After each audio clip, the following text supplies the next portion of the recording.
Hotep, and welcome to Matters of Diversity with Dr. B.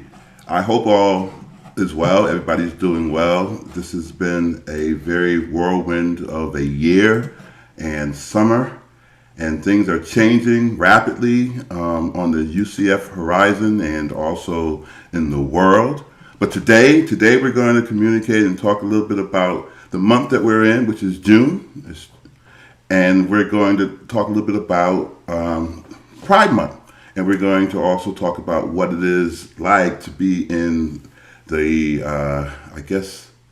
the legislature, and how exciting that must be in terms of where we're going as a world, where we're going as Florida, with regards to the laws and the things that are being done in our communities. And so with that, we're bringing in Representative Carlos Guillermo Smith, who made history with his election in November of 2016, becoming Florida's first openly LGBTQ Latinx state lawmaker, just 5 months after the tragedy at Pulse nightclub. He was subsequently reelected in 2018 and 2020, no doubt, right? Why wouldn't he? And he serves in the House District 49, which includes East Orlando and parts of Orange County, in the Florida House of Representatives. Carlos has used his voice to champion civil rights, cannabis reform, okay, we'll go there, gun safety, debt-free college, mental health, and animal welfare. Representative Smith currently serves on the Pandemics and Public Emergencies Committee, State Affairs Committee, serving as a Democratic ranking member, Healthcare Appropriations Subcommittee, Professions and Public Health Subcommittee, serving as a Democratic ranking member, and Government Operations Subcommittee and the Insurance and Banking Subcommittee. He's going to be joined with us a little later on by Representative Anna V. Eskamani, and we'll talk and introduce her when she comes on. And so with that, without any further ado, let's bring him in. Representative Carlos Guillermo Smith, how are you? I am doing well, Dr. Butler. Thank you so much for inviting me onto your show. It is great to be here, and happy Pride. My pronouns are he, him, él. I'm Carlos Guillermo Smith, and I'm joining you from my home in Union Park, near UCF. Excellent. So, what made you get into politics? Oh my gosh, that's a loaded question. It is. A lot of folks don't realize that before I got into politics, I managed a Men's Warehouse store for 8 years. Okay. After I graduated from UCF, class of 2003, with a BSBA, Business Administration, I moved to Atlanta, and I really was involved in retail management. That was my trade. And then this young guy, former Senator Barack Obama, was elected president. And I went to the inauguration in Washington in January of 2009. I think we were standing next to each other. I was there too. Freezing our butts off. Yes. It was so cold.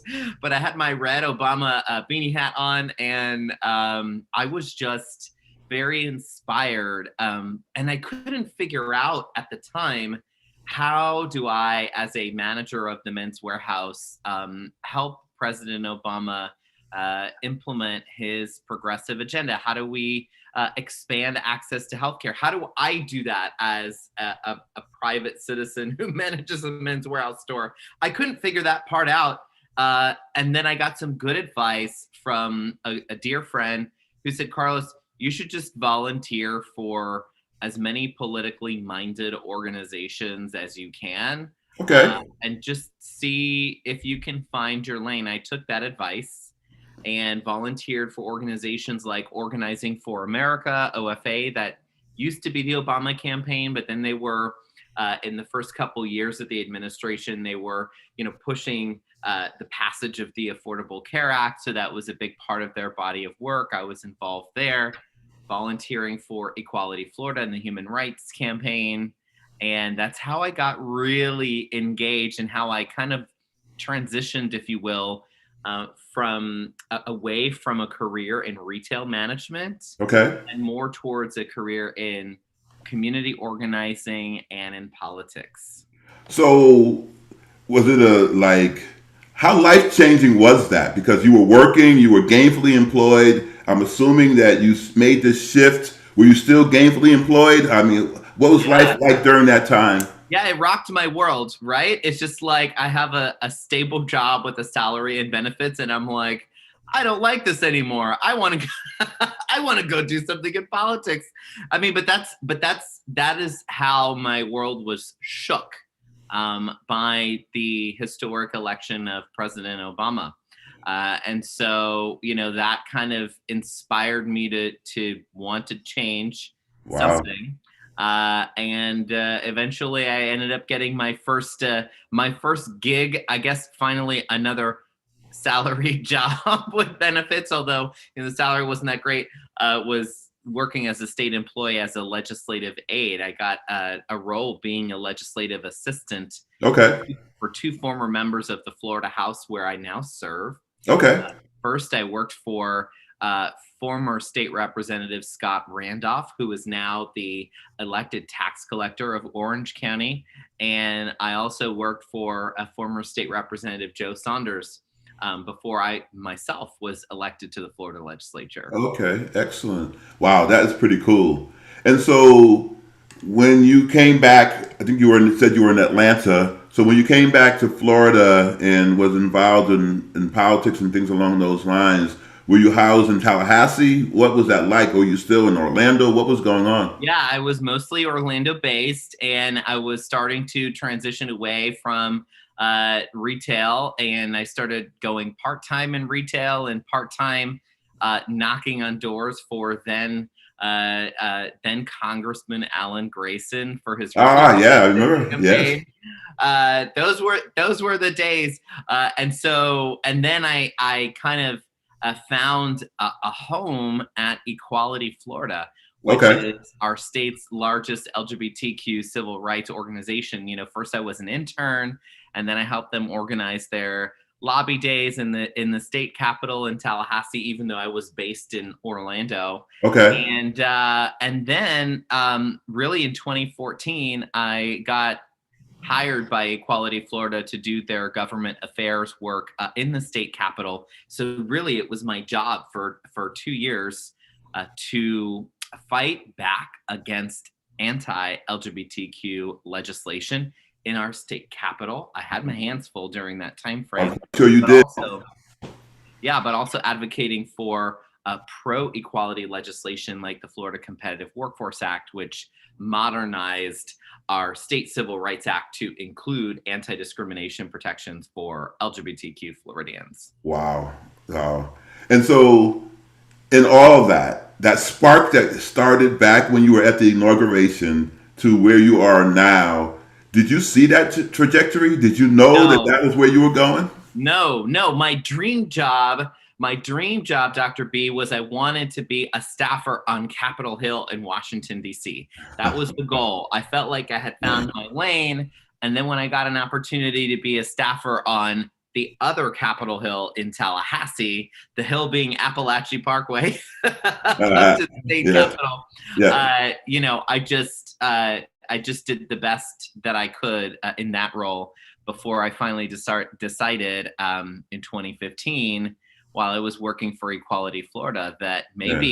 maybe I can be more effective not as an advocate for Equality Florida, but as a member of the Florida House, and that was when I Right. decided to run for Right. office. So let's kind of fast forward just a little bit. One of the things in your bio that was talked about was that you started shortly thereafter the post tragedy, in terms of the position you're in now, I would assume.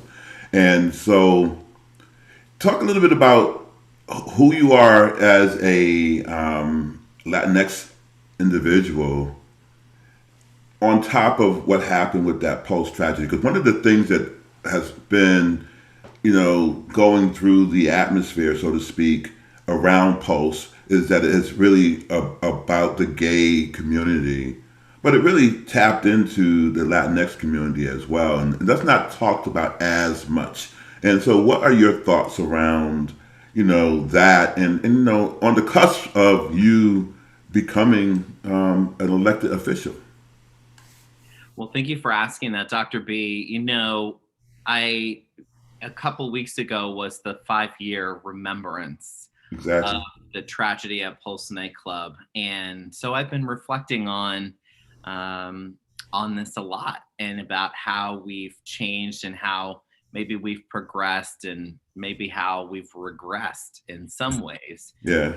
But I'm thinking about how I felt as a queer Latino person living in Orlando when Pulse happened. I was lucky to not have been there the night of the shooting. I was lucky to have not really known someone very well who unfortunately lost their life or had their life taken from them at Pulse nightclub. Hmm. But I have gotten to know so many directly impacted families who had their loved ones taken, or survivors of the tragedy, to really help me understand not only the impact that the tragedy has had, but also how gun violence can really traumatize so many communities for many many years. Right. Now, I also look at what happened at Pulse through the prism of being a queer Latinx person. It was mostly LGBTQ people of color who were impacted. It was Latin Night at Pulse, and that was a safe space for our community, not only to be our authentic selves as LGBTQ people, but also to escuchar nuestra música, that's listening to our music, speaking to people in our language, being in a space where our culture is celebrated and appreciated, and then to have that space, you know, violently taken away in the way that it happened, Right. really deeply impacted the community for years to come. But we also saw a unification and coming together of cultures after Pulse nightclub, where LGBTQ people were certainly embraced and accepted in our community before Pulse. That's one of the great things about Orlando. But then Right. after Pulse, there was really a recommitment and a doubling down of the embracing of LGBTQ people, and Okay. a reflection within the Latino community as well, Hmm. about how we still have work to do in accepting and loving the LGBTQ community, because my experience as a Latino gay person is that sometimes Hispanic cultures have been very either closeted as far as being out and being your authentic self and being Right. able to be who you are around your family and be accepted. Definitely Uh, marginalized. yeah, and then religion plays a role Yeah. in our own sexual orientations and gender identities, as far as how accepting and affirming um, LGBTQ people really are. So, do you think that you said that the community had come together prior to Pulse, and there was this reckoning or this, this embrace of the community after Pulse? Is it continuing? Is there still that community that's building and hopefully changing the world, or has it kind of? Absolutely. I would say absolutely yes here locally. One of the silver linings, if you will, is so many organizations and groups within the LGBTQ community made an intentional decision after the tragedy to work together in an Yeah. official capacity Would to that be make One sure. Orlando Alliance? Yes, the One Yeah. Orlando Alliance. That's exactly where I was going. You see, Dr. B, because you've seen their work in the community of making sure that all LGBTQ serving organizations and groups work together to make sure that the unique and diverse needs, even Mhm. within the LGBT community, whether they be from Black queer people or Hispanic queer people. There's so many unique needs that now the One Orlando Alliance helps to meet. And what I can reflect on during the Remembrance Week um, from 5 years after the tragedy was how important dialogue is. I Yeah. remember one of the first events that the One Orlando Alliance hosted in the days leading up to the 5-year remembrance was a conversation about uh, our sexual orientation and gender identities and how that squares with faith, religion, and spirituality. Yeah. And so, there's a lot of tough and courageous conversations that continue happening, but I think that we're the better for it. So when you talk about difficult dialogues, and I love difficult dialogue, I think that that is the jewel of, that's just the thing that's necessary to kind of move the needle. And I would love to engage all the time. What are some of the conversations that are the ones that we need to commit ourselves to that you think will help us in terms of this journey? Well, in reflecting on what we have accomplished, how we've advanced as a community, and how we've been set back, what we Mhm. see a lot of right now is unfortunately the weaponization of transgender lives in politics. Okay. Yes. So, what we're seeing is it's not, I don't want to say that transphobia is the new homophobia, although I have said that before. And then I realized, well, wait a minute. Uh, there has always been transphobia out there, and there have always been violent consequences of transphobia out there. But now I feel like these issues are being elevated to the forefront, and they're not Okay. necessarily being elevated in a good way. Okay. For example, we have seen the rash of gun violence, particularly against Black transgender women, not only around the country, but specifically we've had that problem here in Florida and even in Central Florida. We know that Governor DeSantis has just signed legislation that bans transgender youth from being able to participate in Of course. team sports. Yeah.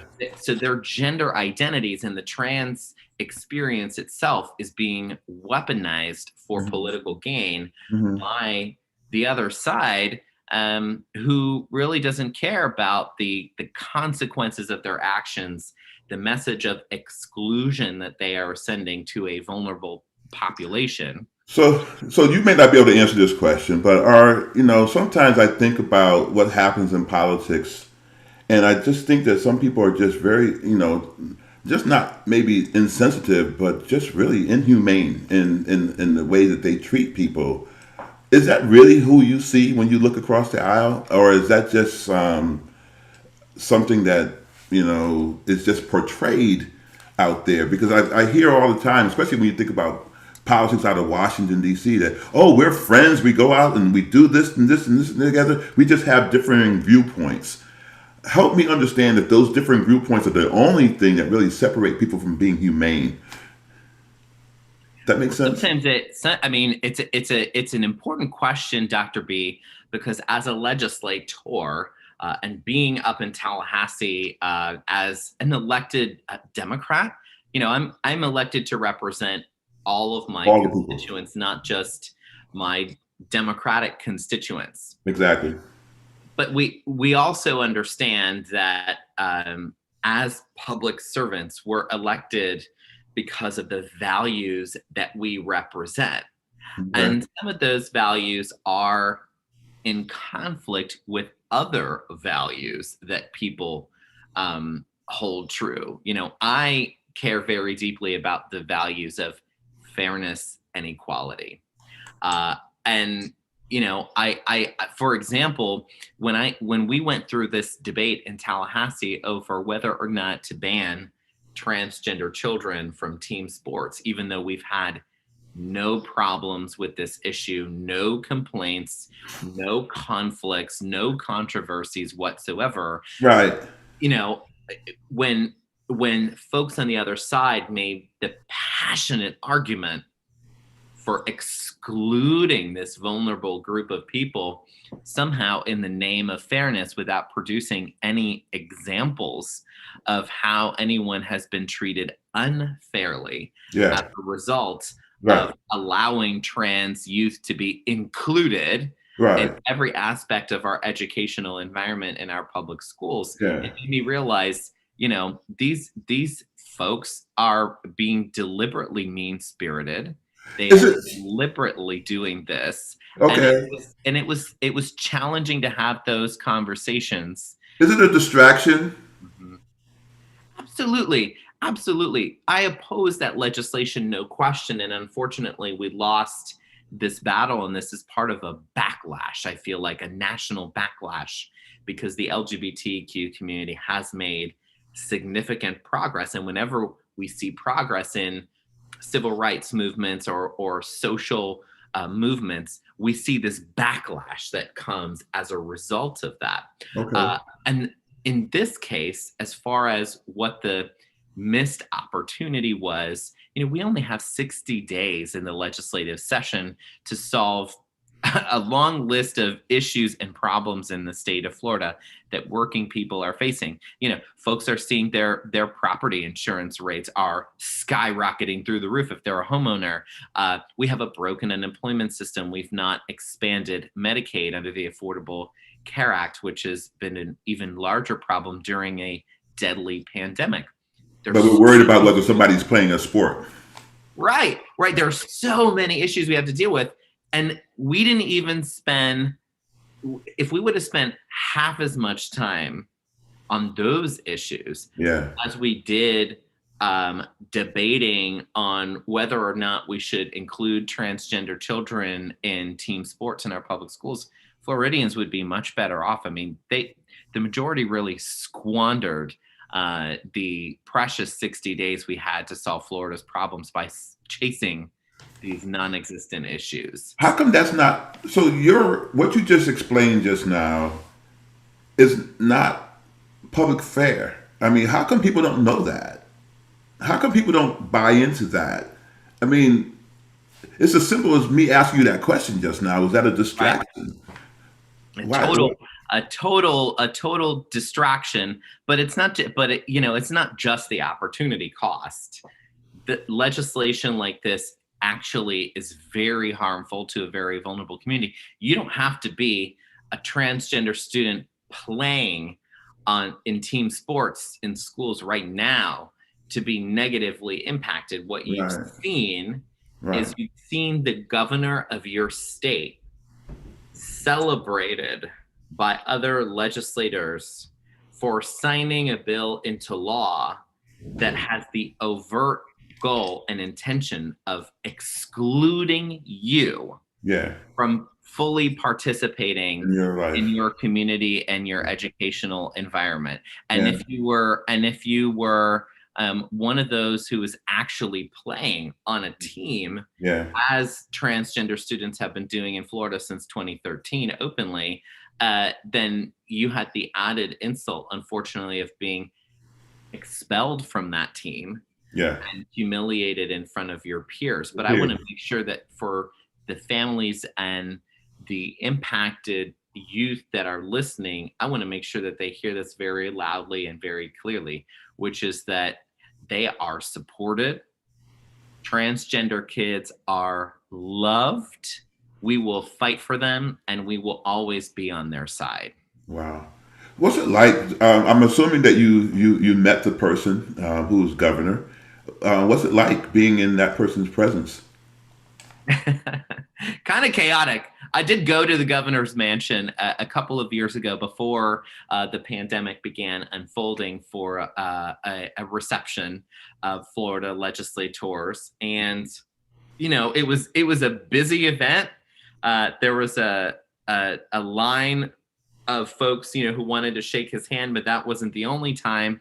We did send an invitation a couple of years ago in 2019, which the governor accepted, for him to make the first official visit by a sitting governor to the Pulse nightclub site Hmm. on the day of the June 12th remembrance. That was in 2019. He came Right. with the first lady, and we had high hopes after that visit because of the promises that he made to us in a very well publicized visit about honoring the 49 with action. So we're Yeah. Well, certainly I've never looking seen anybody care about what's on video or what's been said. I've not seen that very much forward. enacted. Right. Right. So we had high hopes for Governor DeSantis to really be an ally for the LGBTQ community, but those hopes have faded. We're not naive.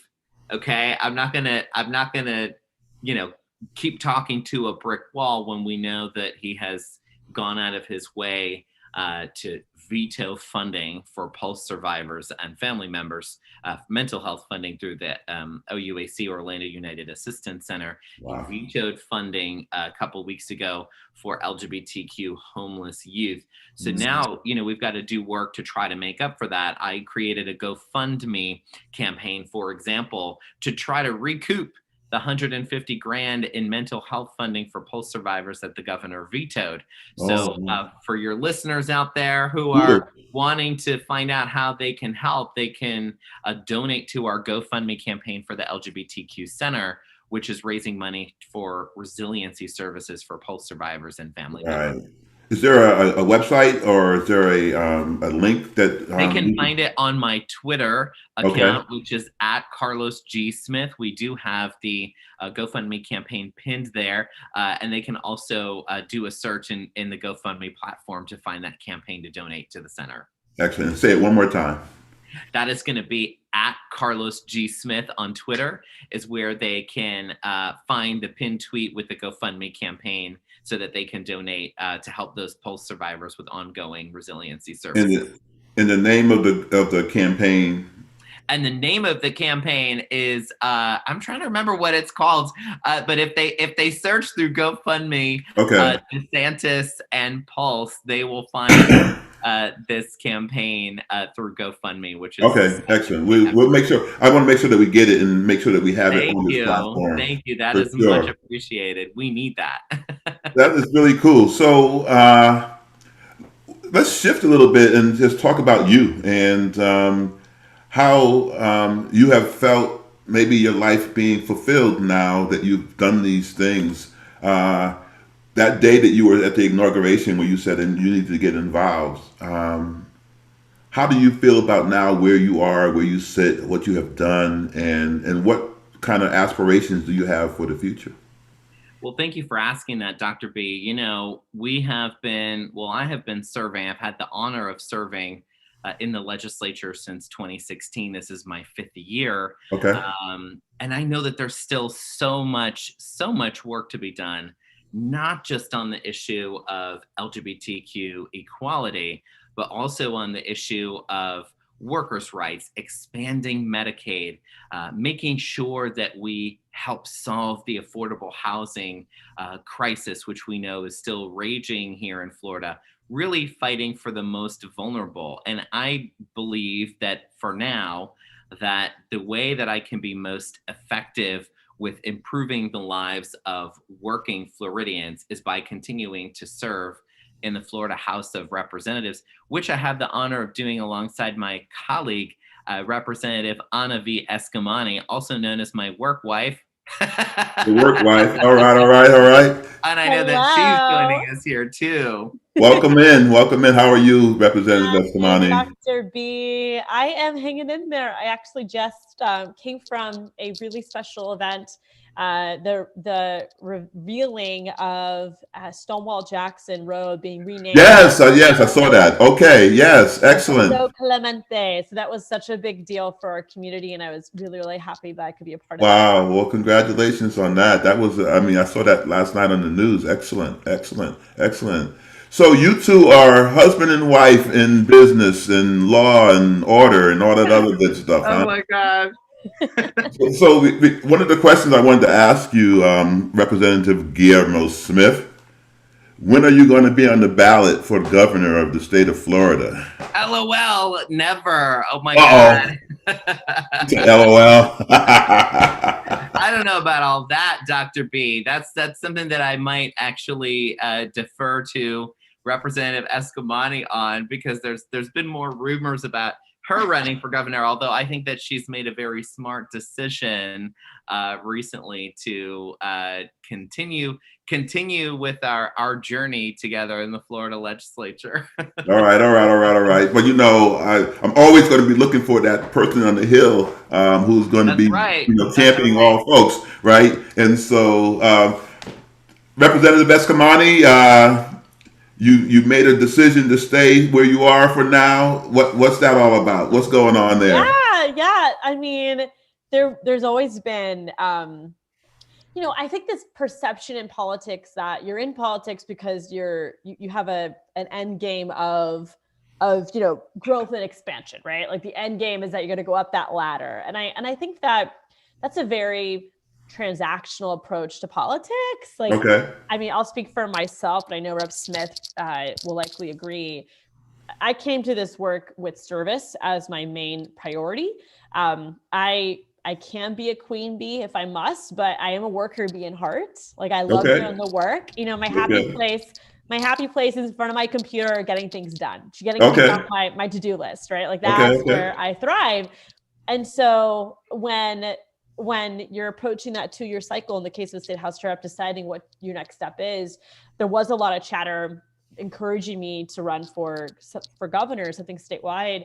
But I really thought about it long and hard. I talked to a lot of my colleagues and a lot of my empathy partners, those that care about me, not because of the political work, but really because they know me as a person.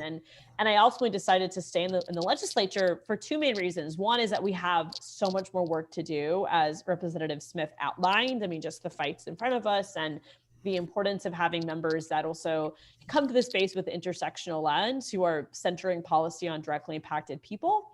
And the Florida House is supposed to be the people's chamber. And we are two folks that represent everyday people in our own lived experiences and in our service. But two, I do think that the state of Florida doesn't have a lot of infrastructure among people who think like we do. Like there just isn't a lot of long-term power building.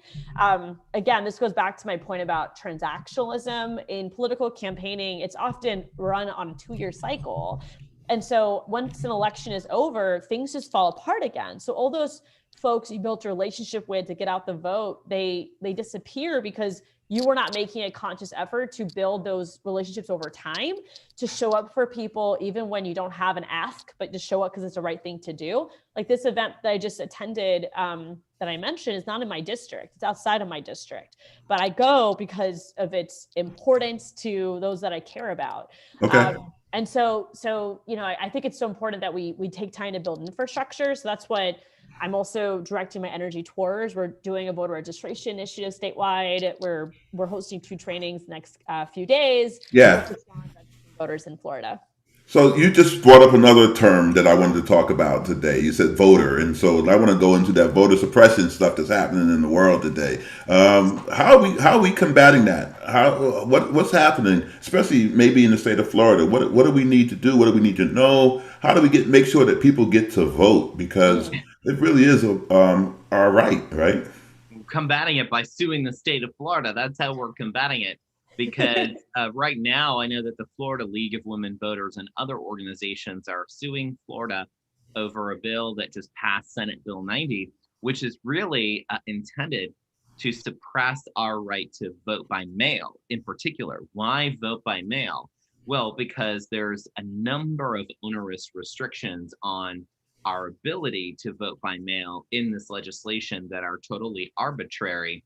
The bill even went as far as to cancel vote by mail ballot requests after the 2022 election cycle. So if you check the box to say that you were requesting your vote by mail ballot after 2022, you now are going to have to go and you're going to have to reorder it again. Yeah. But you have to look at the underlying information. If we had no problems in Florida's 2020 election, with the exception of known election fraud that happened in South Florida when a fake third-party candidate was paid $40,000 to basically run a fake campaign to corrupt the results of that election. With the exception of that election fraud perpetrated by a former Republican state senator, there was no voter fraud, certainly via vote by mail. So there's no justification for restricting the ability of individuals. So let me ask you a question, and this is just something I've been wondering. You hear about gerrymandering, you hear about all these things that people are trying to do to redistrict and all these other things. And then you hear about voter suppression. And is it really as devious as it sounds, or at least comes across? I mean, it feels dirty to me, right? That people are not given the opportunity to vote. And I'm like, I know the vote is important. Is a person really trying to save their space in any type of legislative or role? Does it mean that much to them to really stifle somebody else's ability to vote because they may not be in office? That's what it comes down to for me. Right. Yeah, I think it is. I mean, I think it is that devious. I think it's grounded in an acceptance that change is inevitable, and demographics are changing. The culture is changing in our country. You know, folks are more proactive when it comes to issues of equity and inclusion. They're demanding better wages. I mean, this exodus right now from the retail industry, that is a big deal, because that is majority working class Black and brown people saying, I don't want to work in a job that requires long hours, me on my feet all day, and being paid a minimum wage. Like, that's a culture change, right? That's a shift in people looking at the economy and saying, and this is a quote in the Washington Post of a worker saying, I'm not going to spend the rest of my life in a deadbeat job, right? And I want to be clear, like, retail work is honorable. My mom worked in retail her entire life before she passed away. But paid worker is something where they feel like it's the work that they're contributing is actually meaningful. And we don't do that for our retail workers. We don't do that for our fast food workers. So you see this culture change, right? Which demands that corporations behave differently and treat their workers differently. The politicians that don't want that change, they see it coming. So they look at different policy ideas that slow down the change as much as possible, but also shift the direction of it. That's where the culture wars come. Yeah, we talked about distractions right a little earlier, right? And I do think a part of that goal is to actually attract like folks who have those values to move into Florida. To also slow down the change as well, because Florida would be a very different state if it wasn't for communities like the Villages that attract a lot of Midwesterners and folks of different demographics and values. That keeps the state in more of a, you know, swing type of dynamic, because I think it would be more open-minded towards these changes if it wasn't for the influx of folks of a different generation coming to the state compared to me. So that means, as policymakers, like, we do have to live by our values. We have to build this rainbow coalition to embrace access to the polls, but it is very difficult when the majority party differs with us on that point, and of course see their own political Privilege. Yeah, basically they see their own political like survival as priority versus survival of their constituents. So it's not about the constituents. Exactly. So you go into this because you want to do it for the people, and then you get in there and it's about myself. Right. Exactly. Ultimate privilege. Ultimate privilege. 100%. 100%. They just how come that message is not necessarily marinating? I know people say it, like we're talking about it right now, but it doesn't have the weight, I mean, that I think it deserves. Like, when I see things that are happening in Washington, D.C., and I can call it, I mean, I can sit there and I can say, you know what? That seems really shady right there. But, you know, I can't be the only one that's thinking that is shady. And how come that doesn't get any traction? How come the dirt lives and the stuff that really should be happening that for the people kind of falls by the wayside? Is the messaging that strong? Yeah, I don't know, Rep. Smith. Do you have a thought on that? I think a lot of it, unfortunately, is partisan tribalism, where everyone, you know, wants to defend their side at all costs, even when it's against their own interests. It's even when it's obvious that something is not right. You know, it's just circle the wagon. Like, oh, I'm a Republican, I'm going to vote for Trump no matter what.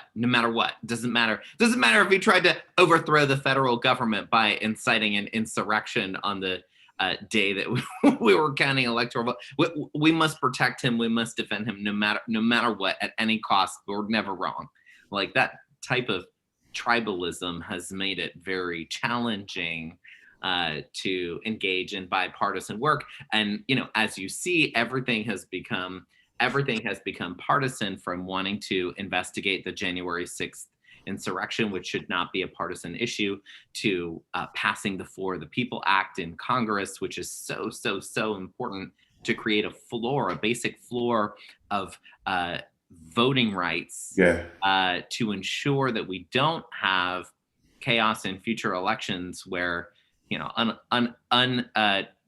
partisan leaders can just decide that they want to overthrow the results of an election. Yeah, I see that. So you guys are not in DC, but what are your thoughts on this whole thing about the what do they call it? They have to have the 60 votes. I can't remember the name of it anymore. Filibuster. Filibuster. There you go. So what? We don't have a filibuster in Tallahassee. I'm going to tell you that right now. There's no filibuster. There's no filibuster in any state legislature around the country. Right. Because it seems obvious that if a majority of the elected representatives feel like something should go forward, then it should go forward. Like, what is this 60 out of 100 requirement for everything? Why? There's no point to that. It's just obstruction, and nothing can get done. And so it's even this obstruction to get it changed. So, there's no way around it. You're not going to get 60 people to do that because people, like you just said, are partisan in terms of what it is that's going on. I don't know what's going through the heads of Senator Manchin, Senator Sinema. I mean, I have no idea. It was a very naive point of view for Senator Manchin to be like, oh, well, the reason you don't have bipartisan support behind the For the People Act is you wrote a bill that was not going to get Republican support. So then he writes his own bill. Then he writes his own compromise and gets no Republican support. No Republican support. So at a certain point, how many times are you going to say slap me and like, no, thank you, give me another, right? How many times are you going to go through that? Right. Yeah. Right. So in a very real sense, say that again. At a certain point, you have to move on. You have to come to a realization that it's not for you, right? How many times can you get beaten up? And so when you think about American society and you think about the fact that we should all be free and have access to, the wonders of the world, right? When we see people not have it and we see these systemic barriers that are in place, what are the kinds of conversations that are happening in the legislature that are for the people? Do you see that happening, and what does that look like? Would I come up there and watch you all in action and see you all actually really take into consideration the fact that people exist and this is not some kind of monopoly game? Right. I mean, I think some of the areas where in the legislature we've had some success recently has been lifting up the need to focus on minority health disparities. So this past legislative session, led by Black women, we were able to create a Office of Minority Health to allocate funding towards that within Department of Health. We also were successful in finally extending access to postpartum care for mothers who are on Medicaid. Prior to this session, if you were a pregnant, low-income person, you would not be able to access Medicaid beyond birth. You would only be able to have it for 60 days and then it would end. So we were able to extend it for a year. And that is also thanks to the Biden administration for providing a waiver-free way to do that with Medicaid. So that was a big deal. I will say though that I think a lot of the work that we do ends up being more in the realm of constituent services and local government versus in the legislature. We were able to actually bring back $1 million in the state budget for my district, focused on our Pulse survivors, homeless LGBTQ plus youth, human trafficking prevention, and ADA accessibility. And the governor vetoed all those projects. And so there is that that next challenge where you are able to work across the aisle in the legislature, but then you're dealing with a governor who is not only on a different political spectrum, but polar opposite in approach and personality and priorities. So locally, though, we've been able to be very effective, especially throughout the pandemic, in responding to COVID-19 resources and unemployment benefits. And then even just last night, Orange County was debating an ordinance that would restrict protesting in residential areas. And I won't spend too much time going into it because we don't have enough time, but this was in response to protesters that went to now convicted murderer Derek Chauvin's vacation home in Windermere. So he had a vacation home in West Orange County. Folks protested it, overwhelmingly peaceful in that neighborhood. I think there were 2 folks that painted something and they had to, they were held accountable for that. But this is an overwhelmingly peaceful protest in a neighborhood over someone who killed a Black man. And the law enforcement wanted an ordinance to ban that type of activity moving forward. And it's just like, why? Especially under the context of House Bill 1, which already passed, like the environment for freedom of speech is already being restricted. We don't need more restrictions. And thanks to community advocates. And right. I sent a letter myself to the county commissioners. This ordinance did not pass last night. It was removed from the agenda because it didn't have the votes. And that's a big local win. That is a big win. Protecting our values. It affects me. I don't want to do anything with it. It doesn't affect me. I'm going to do this until it affects me, and then now, I think about it. Think about the Supreme Court, right? Right. You can't vote for a new Supreme Justice this time because da da da da, and so you set up parameters. You can vote boom boom boom boom boom boom because it affects me, and I like this way, and so it's like it's either it's going to stay the same. And there can't be gray area in these types of things, right? We should not be able to tell people that they can't vote or they can vote for a Supreme Court justice during a term when if the vacancy is the vacancy, the vacancy is the vacancy, right? And so give the people the right to be able to move that. So I asked Representative Guillermo Smith if he had any opportunity to kind of really meet the governor. Have you been in spaces with the governor, and is it an easy conversation? I mean, do you get a chance to really just get to know each other and sit down and just shoot the breeze or whatever you call that? Or is it always like maybe some type of contentious whatever because you just can't see each other for who you are? Yeah, that's a great question. I have worked with the governor's staff a lot more closely than the governor. I speak to his staff on policy issues, all of the agency heads, from a public administrative perspective, that is what I should be doing, is working with administrators to deliver services to the people of the state. The governor and I have only interacted once, and it was definitely contentious. It was on what was the 3-year mark of Pulse. And to make an important story more tight, the governor had issued a proclamation about Pulse that did not recognize LGBTQ plus people or Latinx people at all. He didn't even mention that these were the directly impacted community members. So we held him accountable for that. He eventually that same day issued a new proclamation and then made a surprise visit to Pulse with the First Lady. And so we were there to basically ask him to codify protections for LGBTQ plus people.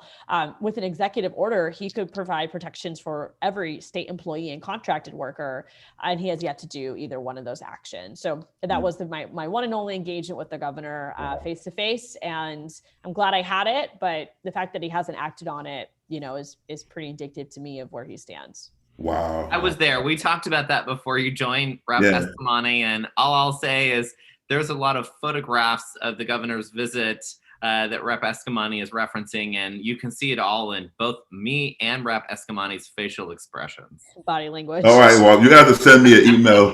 I got to see that. I want to see that. So let's end on a very high note. And so I really appreciate you all coming on and being a part of this conversation today. One of the things that a question I want to ask you all is about Juneteenth. And that's another thing that's happened over the course of this month, right? And I see legislature coming up where they made it a national holiday, but there are people who are doing things like voter suppression and all these other things that really, so again, we talked about distraction. Was that a give me? In your eyes, was the Juneteenth celebration a give me so that I can continue to do this other stuff that undermines people's rights? Just a thought. I don't know. Yeah. That's not a high note to leave on, but I'll get to a high note. I saw a really insightful post on social media that was basically saying, actually I saw quite a few, but the point being shared was, white folks taking the day off, on now a federal holiday that is really meant to honor the struggles and the triumphs of those who. I saw a meme like that too. Yeah, and wearing dashikis and having fun, as right. opposed to celebrating the actual holiday. Right. So that point was really important to me, because the reality is that, whenever there's a federal holiday, corporate America typically doesn't give all their workers a day off. Executives get the day off, but not the frontline workers, who tend to be Black and brown people and working class people. Right. And then the other point that I saw that's really interesting is, what would an incarcerated Black person think about this becoming a federal holiday? Because the reality is that within our prisons and jails, there are a large proportion of Black and brown people who are incarcerated who really shouldn't be incarcerated. They're there for nonviolent drug offenses that the war on drugs has created. Right. System that they're navigating today. And so I think those are really important points, along with reparations, of course, because at the end of the day, they're still yes, now we have a federal holiday, and that is very special for a lot of people, especially those that were creating it. I mean, there are so many, Black-led organizations and lawmakers in Congress who were at the White House signing, and it's I don't want to ever belittle the weight of what that means for those who have been a part of it.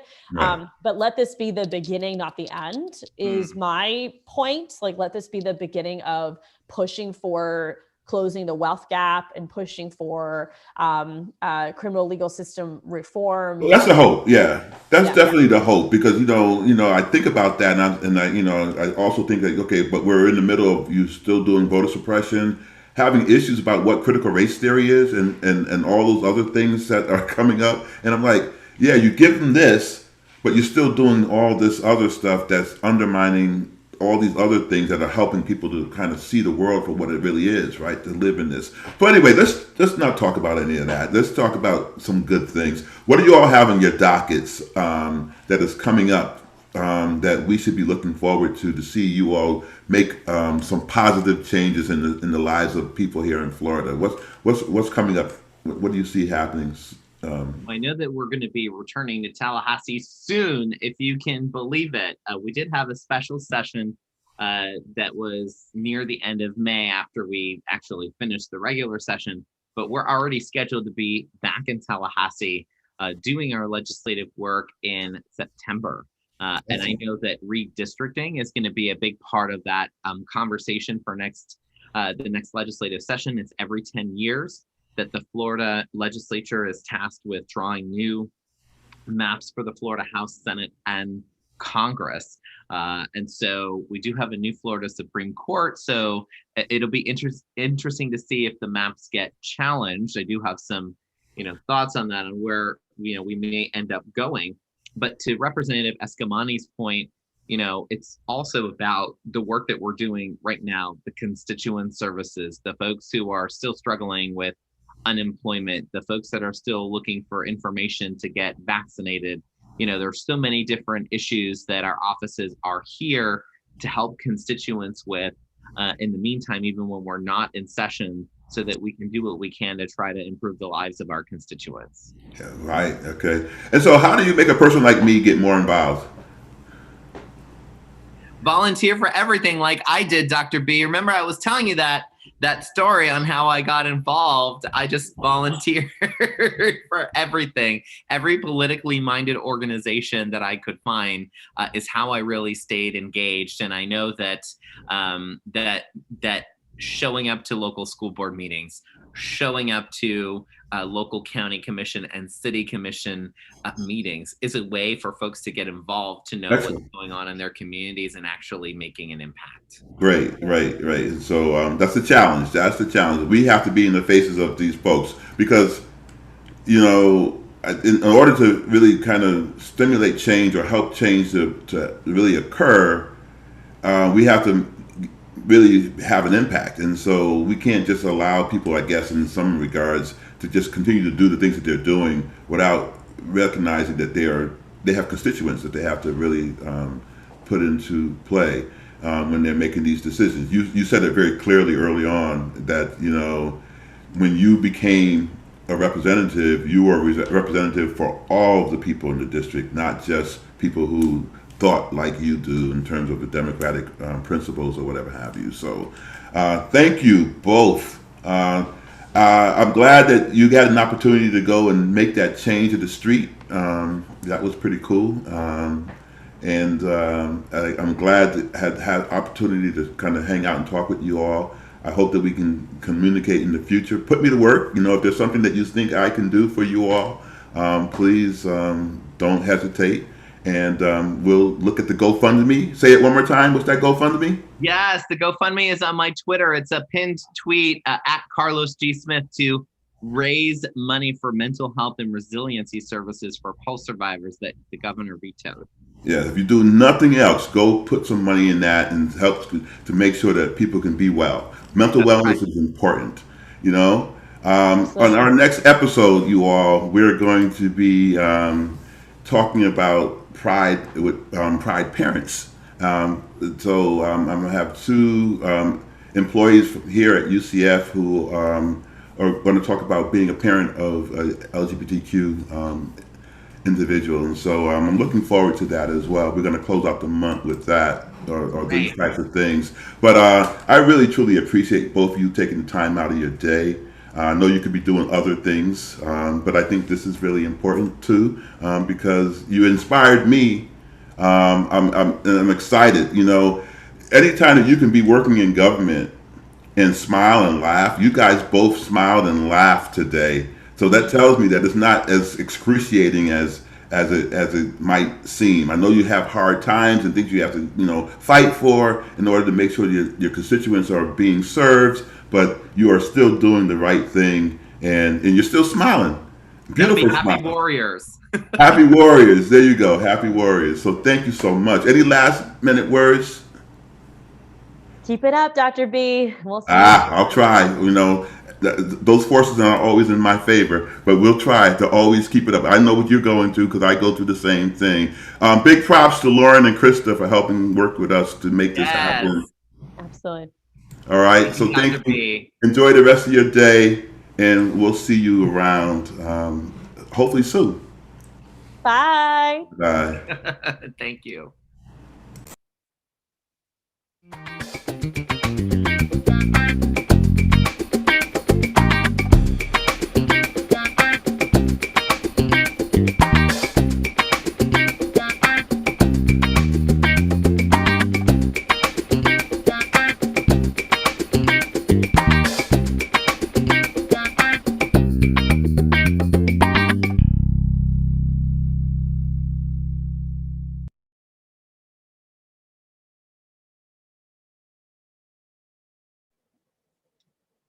All right.